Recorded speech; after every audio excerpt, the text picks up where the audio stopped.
Today's lesson is Vertical and Complementary Angles, Lesson 5.1, Part B. The standard is 8G5. The objective is identify relationships of angles formed by two parallel lines cut by a transversal. The essential question is how can algebraic concepts be applied to geometry? Vertical angles. They are angles formed by two straight lines and are across from each other.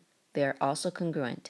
So angle 2 is across from angle 4, and angle 1 is across from angle 3. So angle 2 is congruent to angle 4, and angle 1 is congruent to angle 3. Example 1. Find the missing measure in the figure. So I need to find the measure of the question mark. And since 42 degrees is across from the question mark, these angles are vertical angles, and vertical angles are congruent. So the question mark equals 42 degrees. Example 2. Find the missing measure in the figure. I am looking for the measure of the question mark. I know that 115 degrees is across from the question mark. Since these angles are across from each other, that means they are vertical angles, and vertical angles are congruent. So the question mark is also 115 degrees. Example 3. Find the missing measure in the figure. I am looking for the angle measure of the question mark. Since the question mark is across from 62 degrees, that means that they are vertical angles, and vertical angles are congruent. So that means the question mark is also equal to 62 degrees. Example 4. Which angle is congruent to the given angle? I am looking for the angle that is congruent to 54 degrees. Since angle B is across from angle 54, that means they are vertical angles, and vertical angles are congruent. So angle B is congruent to angle 54. Example 5. Which angle is congruent to the given angle? I am looking for the angle that is congruent to 75 degrees.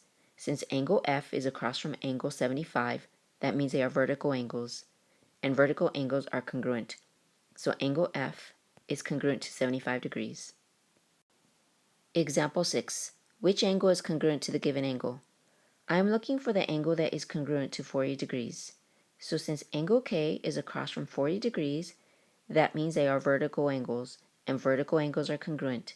So angle K is congruent to 40 degrees. Complementary angles. These are angles that are equal to 90 degrees. They are also right angles. So angle A plus angle B equals 90 degrees, and they form complementary angles. Example 7. Find the missing angle. I have a right angle, which is equal to 90 degrees. I know the angle measure for ADB, which is 65 degrees.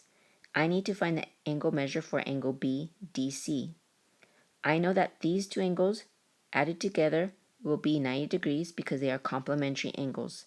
So what I'm going to do is take 90 degrees and I'm going to subtract 65 degrees because that's the angle measure that I do know. When I subtract, I end up with 25 degrees. So angle BDC equals 25 degrees. Example 8. Find the missing angle. I know that angle ATC is a right angle, so it equals 90 degrees. And I know that angle CTO is 32 degrees. I need to find the angle measure for ATO. So I know that angle ATO and angle CTO are complementary angles and they equal 90 degrees. So what I'm going to do is write down 90 degrees and I'm going to subtract 32 degrees. When I subtract those, I will get 58 degrees.